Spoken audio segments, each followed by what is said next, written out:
Hello အားလုံးပဲမင်္ဂလာပါရှင်ဒီနေ့ရေမုံလန်းတရဲမုံလေးကိုအိမ်မှာအလွယ်တကူနည်းလေးနဲ့လှုပ်ရှားပါမယ်ရှင်အလွယ်လှုပ်ရှားလို့ရတဲ့နည်းလေးပါ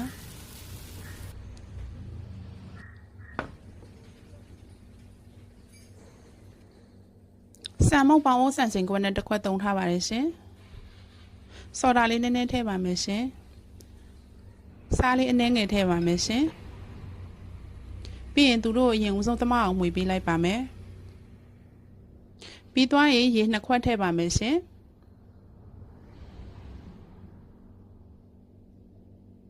ပြီးရင်တေချာလေးမှွေပေးလိုက်ပါမယ်ပြီးရင်သူ့ကို2 နာရီလောက်နှက်ထားလိုက်ပါမယ်ရှင်တေချာလေးမှွေပေးလိုက်ပါမယ်ခရမ်းချင်သေးပါရှင်ဒါကတော့အစာပလာလေးတွေပါကြက်သွန်မိတ်နံပင်လေးပါရှင်ပဲပြုတ်ပါငရုတ်သီးစိမ့်လေးတွေပါဒါလေးကတော့မဆလာပါရှင်ပြီးရင်ပဲပင်ပေါက်ကလေးပါပါမယ်ရှင်စီခွက်လေးလည်းဆင်သင်းလုပ်ထားပါမယ်ရှင်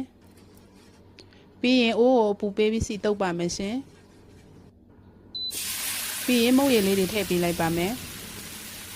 မုတ်ရည်လေးတွေနှံ့ဆက်သွားအောင်လုပ်ပါရှင်မီးကိုလည်းတအားကြီးအများကြီးနဲ့မလုပ်ပါဘူးရှင်မုတ်ရည်လေးထည့်ပြီးရတဲ့ခုလိုမျိုးစီလေးဖြန်းပေးလိုက်ပါမယ်ပြီးရင်အစာပလာလေးတွေထည့်ပါမယ်ရှင်မဆလာငရုတ်သီးစိမ့်ပဲပြုတ်လေးထည့်ပါမယ်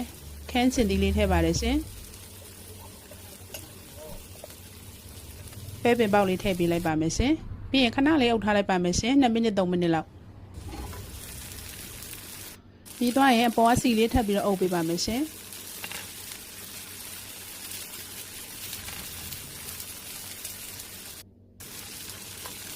ဒီလိုမျိုးဘေးသားလေးတွေကြွတက်လာမှထိုးပေးပါရှင်ရောင်းမလေးနဲ့ပြီးသွားရင်ကိုကြိုက်တဲ့အနေထားလေးဆိုလို့ရှိရင်ရပါပြီ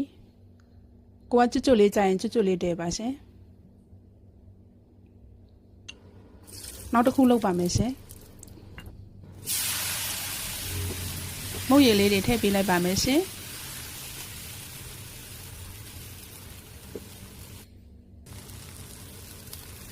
အစာပလာလေးတွေထည့်ပေးလိုက်ပါမယ်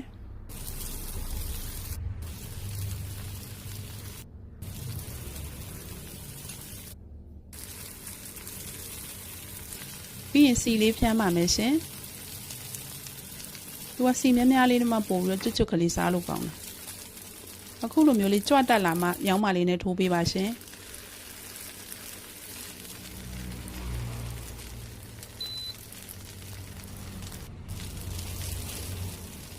ဒီအနေလေးဆိုရင်ရပါပြီ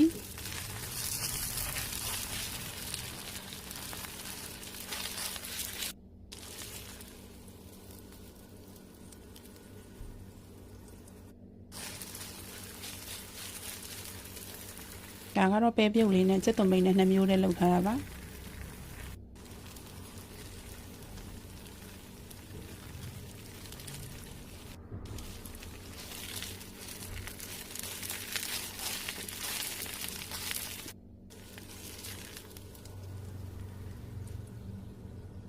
ရပါပြီရှင်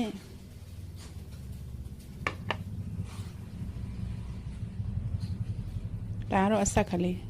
ဒါအစိတ်